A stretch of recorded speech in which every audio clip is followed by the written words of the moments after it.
Hello, everybody. You may have heard the big news today, which we will be covering soon, about JJ going to the Arizona Cardinals. Also, in more breaking news, a record number of Texans fans say that they are now from the city of Phoenix. That's weird. Well, welcome to Frontline Football, your workplace radio news, rumors, updates, and highlights across the NFL season and off-season. And roll the intro.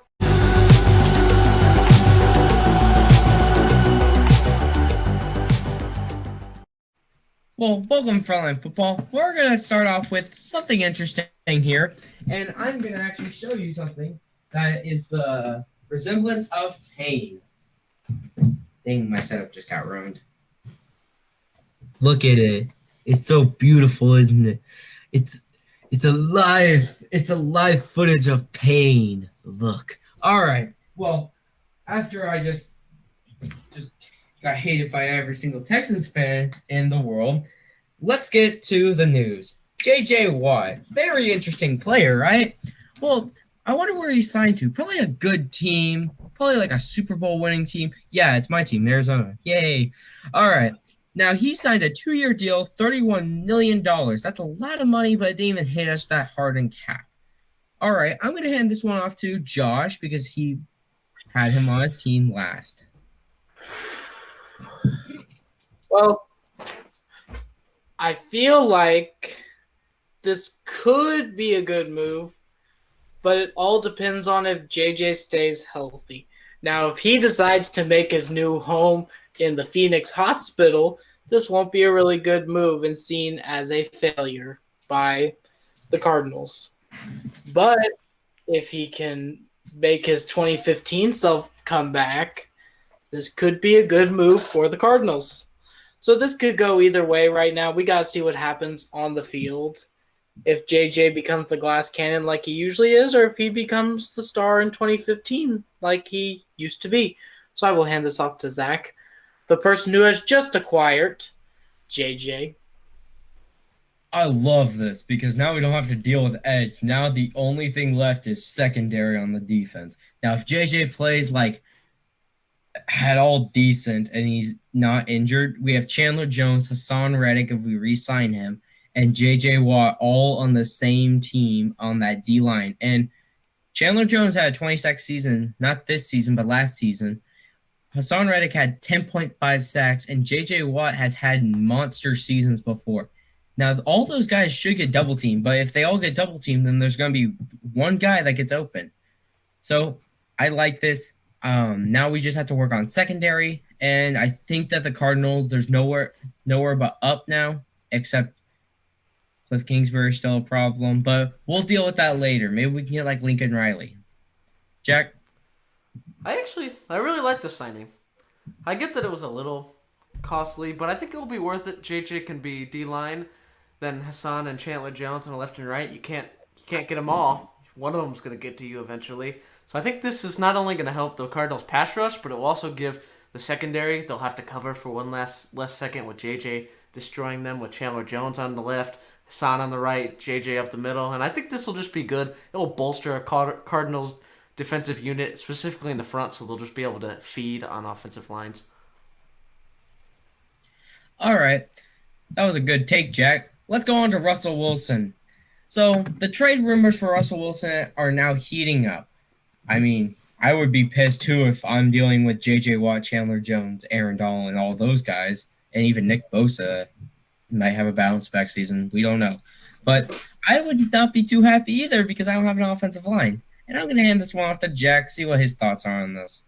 So Russell Wilson has gotten himself back in the news because he told Mr. Schiffner last Wednesday, he gave him 4 teams. It's like, nope, I don't want to be traded. And I don't want Seattle to trade me. But here's 4 teams if they were to trade me. That's a little suspicious. But they were the Bears, the Raiders, the Cowboys, and who's the other team? I'm missing someone. Saints. Now, first of all, sorry, Saints. We're going to have to take you off the list. I'm going to criticize you for your cap failures. So unless Mickey Loomis has one last trick up his sleeve to somehow get them to 0, don't get your hopes up. But you never know with that guy, so I'm a little nervous. As for the Bears, similar, but I think they could do it. desperate GM and coach calls for a lot of draft capital, and they're like, hey, how about you just take our entire draft, pretty please? Because they have a pretty good roster as all around besides quarterback. As for the Raiders, I don't think Derek Carr is as bad as people think, and we just did the story last week that he's looking for an extension and he's looking for a prove-it year, so I don't know if that's worth the draft capital. Vegas need to work on your defense. And as for the Cowboys, I get the appeal from Russ, but Jerry's got attachment issues. He's gonna stick with his best friend Dacky, and Dak's arguably at a Russell Wilson level, not better than him, but close. He's a solid QB and he's younger, so I don't think they'll move off. So keep an eye on the Bears in this one. I think that they're the most desperate team out of the four that we mentioned, and I think that they could do something crazy to get Russ in the building. What are your thoughts, Zach? Oh, well, I kind of like it that Russell Wilson's kind of getting mad at the Seahawks, but I think a few landing spots that you mentioned, Saints, no way. If they can figure out a way to get zero for their cap, I would say go for it. Russell Wilson's a good player. But the other teams like the Bears, all these guys have like negative, or they already have a good quarterback, or they're gonna stick with their quarterback. Like the Raiders and Cowboys, Raiders not positive cap. Cowboys are the only ones with positive cap in this situation, and the Cowboys have Dak, and I feel like Dak is a little bit better than Russell Wilson right now. Not as a player, but Dak is younger and he'll be better and better. I think he'll be better than Russell Wilson by the ending of his career. Now the other teams that have negative cap, Bears, I don't really see them taking them. I really see them if they're going for a quarterback, going for Watson, if they're trading. Another team, Saints, nope. You guys have the worst cap. No way. Who are the other teams? Cowboys and Saints and Raiders and Bears. Okay, well, I mentioned, and then Raiders have Derek Carr, and he's going to look for a bounce-back season. So I don't think any of these teams are good. But if the Raiders do want to make a move to push Derek Carr even further, but Russell Wilson's such a good player that you wouldn't do that. So I don't know what the Seahawks, if Russ does want to get traded, I don't know where he could land. Maybe Denver. That might be a cool place to go to. I don't know. It's all the Seahawks' decision. It's not Russ's decision where he goes if he gets traded. It's the Seahawks. So, yeah. Josh. I think that this is one of the most intriguing quarterbacks of our season of holdouts this year, because you have Russ in one corner and you have Watson in the other, who both want to be out of their teams. Now, as I do believe that Russ does have some upside to him, you got to remember, he's in his 30s. That is not good. That massive contract also. He's, I believe, the third highest paid player in the NFL. That's also not good, because you're going to have to swallow a lot of cap for a 30-year-old who you don't even know if he'll be any good or not. Well, he probably will, but you don't know when he's going to regress and not be the same Russell Wilson.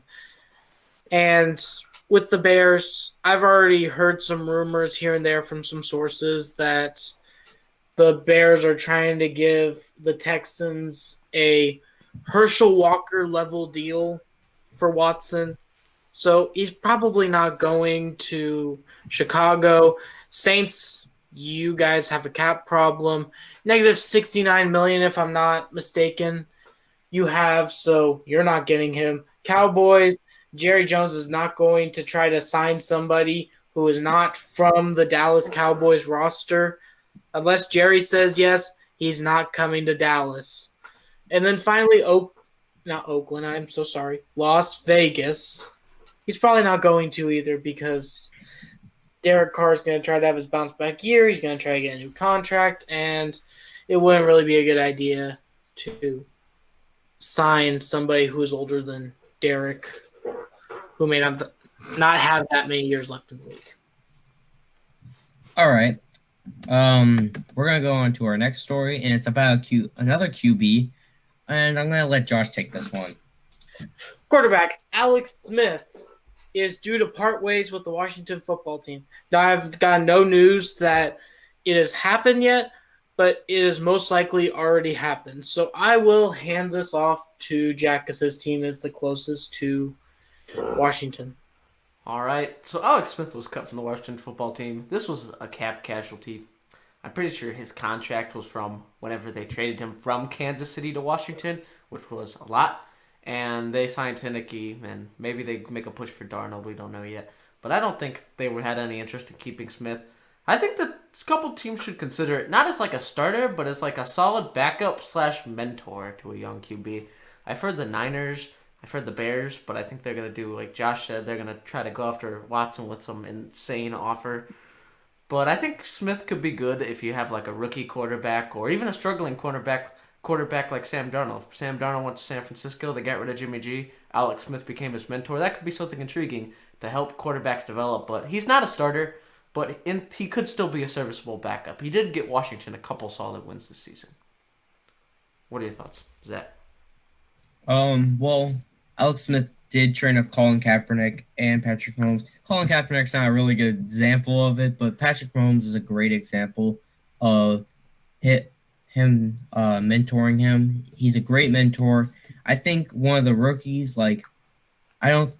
who's a project? Maybe if a team's taking Kyle Trask or Trey Lance, maybe they also want to pick up Alex Smith for a year. So then Alex Smith can train up Trey Lance, Kyle Trask, or even Mac Jones to be this great quarterback. And you even could do it I don't think Zach Wilson or Trevor Lawrence will need help in the NFL in the beginning. But I do think that Justin Fields maybe would need some mentorship, like what Tua did this year with Ryan Fitzpatrick. They had Fitzpatrick start for the beginning of the season, and then Tua got on the starting job over him. So I think that's what teams need to take into account too. They can take Alex Smith and just be a mentor, so then their quarterback is even better than they expected. All right. Josh, did you say your take yet? I have not. Okay. So I believe that this is very sad for Washington because they're going to need a quarterback like Smith in the building to train up whoever they think will be their quarterback of the future. Maybe Heineke seems a bit too old to be the quarterback of the future, but this is now a really good market for journeyman quarterbacks. You have two on the board. The Texans have just released Josh McCown from the practice squad. That's a good journeyman quarterback. He may retire. He hasn't said it yet, but he may be a good quarterback to have for his last couple of years on the practice squad to help your young budding star or even on the starting roster as a backup. And then you have Alex Smith, who is known to train up Colin Kaepernick in that one great season that he had, along with Patrick Mahomes and just many other quarterbacks who he's trained up, who he's helped become who they are today. Even the whole football team room was helped by Alex Smith, and he's the comeback player of the year. So you got to take all that stuff into account when you're signing him, and I think it'd be a great signing for whoever picks him up. Okay. Well, after that story, we're going to go on to the New York Jets. Jack, what's going on? All right. It is expected we have our first franchise tag of the offseason, and it's coming from my New York Jets. They are franchise tagging safety Marcus Maye. I guess I'll open this up because I got the Marcus Maye inside. So this is good. I like this. I get a lot of Jets fans were in support of making him a deal, but new systems change. It's dangerous to sign him for 4 years, and what if he doesn't fit what they want to do in the system? I'm not too worried about it, but you never know. But this is more of like a tag. You do good in the Robert Saleh system, which he will 100% do. Then you can sign him to a 3 or 4 year deal. Overall, he's been good. From having to fill in on the footsteps of Jamal Adams, he wasn't as good as Jamal Adams, but he was pretty solid in coverage, and he was pretty good playing in the Jamal Adams position. Overall, I'm a big fan of the move. I like it. If you're the Jets, this is one of the few players that you've drafted that's going to be sticking around most likely long term, and you can't let good young players leave. You can cut old ones, but the Jets, who are a team that are a little decimated when it comes to talent right now, they need as many good young players on offensive defense as they can, and Marcus Maye and Quinn Williams is a great core to build your defense around. What are your thoughts, Josh? I think that there's a great deal for New York to get this guy back into the Jets, especially with Salah's defense. I think that he's probably going to have a career year next year. And then you can sign him to the contract. But this is probably the best move for them, making sure that they're not spending their money on somebody who may not be any good whenever the Salah system comes in. So it's better to pay him more later than paying him less now. So there's a good deal by the Jets, and I think good luck with the new head coach and your new franchise tag. All right. Well, did everyone say their take? Is that me? I did. All right. Well, I think it's a good move. Marcus Maye played really well. I think that he's very solid safety. He's better in coverage than Jamal Adams, but Jamal Adams also can blitz the QB better. But you need to be better in coverage, especially for Salah's system. He uses his safety and coverage instead. So I think that he'll do really well in Robert Salah's system. So yeah, it's a good idea to just give him a franchise tag for now. If he does well next year, then give him a contract. But if he doesn't do well, then you can just release him, and there's no harm in it. All right. Our final story for today is Kyle Rudolph getting cut. And I'll let Jack take over this story. All right. Situation with Kyle Rudolph. So here's what happened. He went up to Minnesota. Minnesota's like, hey, Kyle, you got to take a pay cut, buddy. We need that money because we're kind of running out. You'll see that in the offseason preview. They're in a negative. He said no, and they said, okay, goodbye. So I'm going to open this one up to Zach. What are your thoughts on this Kyle Rudolph cut? All right. Well, he'll find another team. Kyle Rudolph is a solid tight end. It's smart for the Vikings to release him or cut him or whatever because, okay, he's a tight end and he's in his 30s, so he's not going to get any better. It's also getting your cap situation a little bit better. I don't think you guys are going to have positive cap by the ending of this offseason, but you can keep trying. Just you need to pay Kirk Cousins and Dalvin Cook. You're trying to pay, I think, this year or next year. So, yeah. All right. Well, that's mostly what I have to say about it. The Vikings are in big trouble. Josh. I think that this is a good move by the Vikings to try to clear up some cap so then you can re-sign Dalvin Cook whenever the time comes. And, this makes it really good for the tight end market this year in free agency because now you have a tight end like I'm about to say Kyle Pitts. Kyle Rudolph. And this will just make everything better. He'll be going to probably a better team, maybe Cardinals, Texans, maybe the Jets if they don't want to stick with Hurden. So those are just maybe a couple teams that he could go to. So just watch out to see where Rudolph lands. All right, Jack. I think this makes sense. I mean, Vikings are a negative cap, and this guy's taking up cap, and he's not taking a pay cut. Not to mention, Kirk Cousins actually prefers Irv Smith. He said in an interview his favorite target, this is including Thielen, Jefferson, he loves Irv Smith, who's their current tight end, meaning the Vikings is like, all right, this guy's on a rookie deal, and he's taking no money. Why are we keeping this veteran who that's not even his favorite tight end, much less target? It makes too much sense to cut him. He'll go probably to someone that maybe needs a weapon. There's a lot of teams. He could pretty much go anywhere that has money to pay him because he didn't take the pay cut, so it's clear he wants the money. So I think this works. This works for both sides. The Vikings, they get younger and cheaper with Irv Smith, and Kyle Rudolph gets to go somewhere maybe as a complementary weapon with... Seattle takes all the tight ends that are over 30, and you never know. The Bears love their tight ends. That could be another weird spot, but I think he'll go to a tight end needy team that maybe just want to add another receiver for their quarterback to throw to. Okay. Well, all of us did our takes on that one. So that does it for our video today. If you liked it, Josh, what should they do? If you like what you saw here, first of all, I want to say I hope you're having a great day and thank you for watching. But if you like what you saw here, don't forget to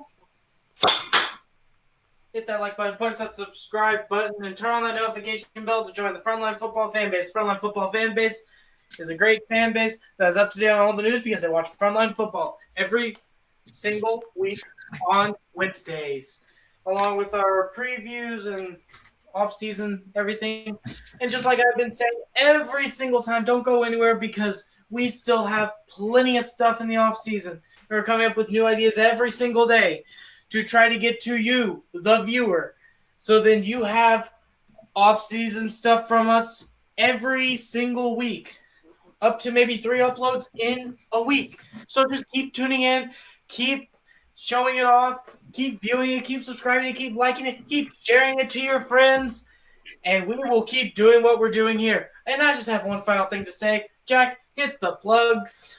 Alright, as always, don't forget to follow us on the Instagram and Twitter. Just type that name into your phone, Frontline FB. Too lazy for that? Awesome. I'll put the links in the description for you. We hope you enjoyed. Get ready for me to trash your favorite team for having no money on the NFC and AFC North offseason previews for this weekend. And as always, we'll see you guys next week for no more news. Friday for the AFC preview, Sunday for the NFC one. See you guys then. See ya. See ya.